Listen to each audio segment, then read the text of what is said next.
আমি সিফাত গ্রিলস। আমি চুল পাকনামি করতে করতে ব্রাজিলের অ্যামাজন জঙ্গলে গিয়েছি, কিংবা সাহারা মরুভূমিতে বেড়ে ওঠা বন জঙ্গলে গিয়েছি, আমি মারা খাওয়া জঙ্গলেও গিয়েছি। আজকে যাচ্ছি নতুন অ্যাডভেঞ্চার করার জন্য কাষ্ঠল জঙ্গলে। এই কাষ্ঠল জঙ্গলে রয়েছে ভয়ঙ্কর ভয়ঙ্কর বিষধর সাপ, যে সাপের কামড়ে প্রতি বছর প্রায় 20,000 মানুষ মারা যায়। এই জঙ্গলে আরও রয়েছে লাল পিঁপড়া, কিংবা লাল পিঁপড়ার মতো ভয়ঙ্কর বিষধর স্পাইডার, যেই স্পাইডারগুলোর কামড়ে প্রতি বছর প্রায় লক্ষাধিক মানুষ মৃত্যুবরণ করেন। আর এর মধ্যে রয়েছে শিয়াল, যারা খুবই ভয়ঙ্কর হয়। দর্শক, মোটোকপ্টার আমাকে এখানে নামিয়ে দিয়েছে। আজকে আমি আছি এই কাষ্ঠল জঙ্গলে, যেই জঙ্গলে আছে অনেক ভয়ঙ্কর বন্য প্রাণী, যাদের হাত থেকে বাঁচা প্রায় অসম্ভব। আজকে আমি যাচ্ছি দুঃসাহসিক এই অ্যাডভেঞ্চারে। চলুন আমার অ্যাডভেঞ্চারের সাথী হন আপনারাও।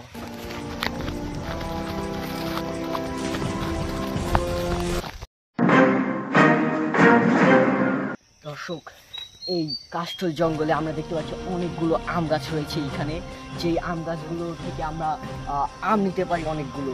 যদি আমি দুই একটা আম দেখতে পাচ্ছি, আম গাছগুলো অনেক বড়, আম গাছে ওঠাটাও এত সম্ভব হবে না। দেখা যাক আমরা নিচে পাই কিনা, আমাদের ভাগ্য কি বলে। এইসব গাছের আমগুলোতে প্রচুর পরিমাণ ভিটামিন এবং ভিটামিন এফ রয়েছে। আমরা আগের ভিডিওতে অনেকগুলো ভিটামিন এফ এর সন্ধান করেছি, এবার আমরা ভিটামিন এফ এর সন্ধান করেছি। দর্শক, আমাদের ভাগ্য একেবারে অনেক ভালো ছিল। দেখুন দর্শক, এইখানে একটা তাজা আম পড়ে আছে, যেটা মনে হচ্ছে একটু আগেই পড়েছে। দেখুন ওর মুখটা দেখুন। এই যে এই রসটার কথা আমি বলেছিলাম, এই রসটা খেলে আপনি 0.03 সেকেন্ডের মধ্যে মারা যেতে পারেন। এই আমটা কিন্তু পাকা, খেতে খুবই মজা হবে। যদিও এই কাষ্ঠল জঙ্গলের আমগুলো খুবই পোকার মিশ্রণ থাকে এই আমগুলোর মধ্যে, কালো কালো পোকা। অবশ্যই সেই পোকাগুলো থেকে আপনারা বেঁচে থাকবেন। এটা খেতে হলে ফার্স্টে আপনাকে চামড়াটা ছিলতে হবে। এটা মিষ্টি হওয়ার কথা, কিন্তু খুবই টক, মুখটাই নষ্ট করে দিল মুখের। যদিও এটা খেতে খুবই সুস্বাদু না, এত টিকে থাকার লড়াই আপনার প্রতিটা জিনিসকে কাজে লাগাতে হবে। এই যে দেখুন, এই যে লাল কালার গুলাই হচ্ছে ভিটামিন এফ।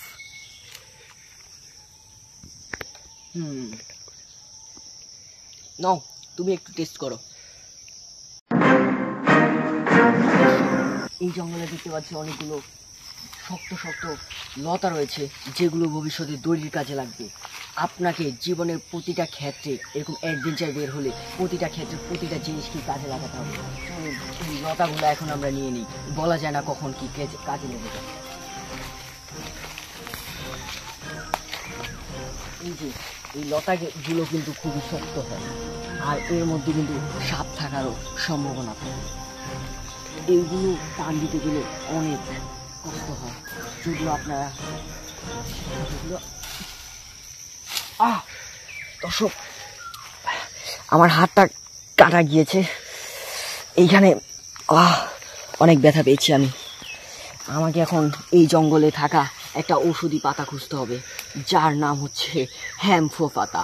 এই হ্যাম্পো পাতা আপনাকে ব্যথা নিরাময়ে কাজে দেবে। দর্শক, আমার হাতে ব্যথার জন্য আমি পাতা খুঁজতে খুঁজতে সেই হ্যাম্পো পাতাটি পেয়ে গিয়েছি। এই যে দেখুন, এই পাতাগুলোই মূলত হ্যাম্পো পাতা। এই পাতার এই যে রসগুলো আছে, এই রসগুলো আপনার ব্যথার জায়গায় লাগাবেন, সাথে সাথে আপনার রক্তে জমাট বেঁধে যাবে। এই যে দেখুন, কার্যকরী একটা পাতা। সো অ্যাডভেঞ্চারের সময় অবশ্যই এই জ্ঞানগুলো আপনার মাথায় রাখতে হবে। দর্শক, এই হ্যাম্পো পাতা খুঁজতে খুঁজতে আমি বাঙালিদের একটা জনপ্রিয় জিনিস দেখতে পেয়েছি, এই যে বাঁশ, যেটা বাঙালিরা একে অপরকে খুব সযত্নে দিয়ে থাকেন। এই বাঁশ আপনার পাড়া প্রতিবেশী, আত্মীয় স্বজন, কিংবা আপনার বেঞ্চে বসা পাশের বন্ধু আপনাকে দিয়ে থাকে। তো আপনার কমেন্টে সেই বন্ধুকে মেনশন করুন, এই সেই বাঁশ। দর্শক, এই হলো ইউক্যালিপটাস গাছ। এটার কষ খুবই ভয়ানক। এই যে দেখুন, এই যে এই সাদা সাদা কষগুলো আপনার শরীরে লাগলে আপনি 0.45 সেকেন্ডের মধ্যে মারা যেতে পারেন। এই কষগুলো থেকে অবশ্যই আপনি দূরে থাকবেন। দর্শক, এই ইউক্যালিপটাস গাছের নিচেই আমরা হয়তো খাবারের সন্ধান পেয়ে গিয়েছি। এই যে এইগুলোর মধ্যে আপনারা বিভিন্ন ধরনের পোকামাকড় পেতে পারেন, যেগুলো জীবন ধারণের জন্য খুবই প্রয়োজনীয়। যদিও এখানে আমরা কোনো আপাতত দেখছি না।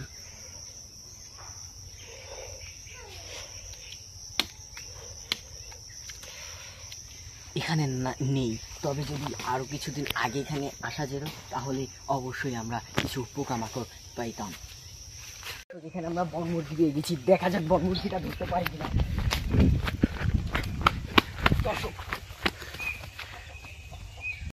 দর্শক, এই কাষ্ঠল জঙ্গলে হাঁটতে হাঁটতে আমি একটা খাবারের সন্ধান পেয়েছি, যেটা স্বাস্থ্যের জন্য খুবই উপকারী।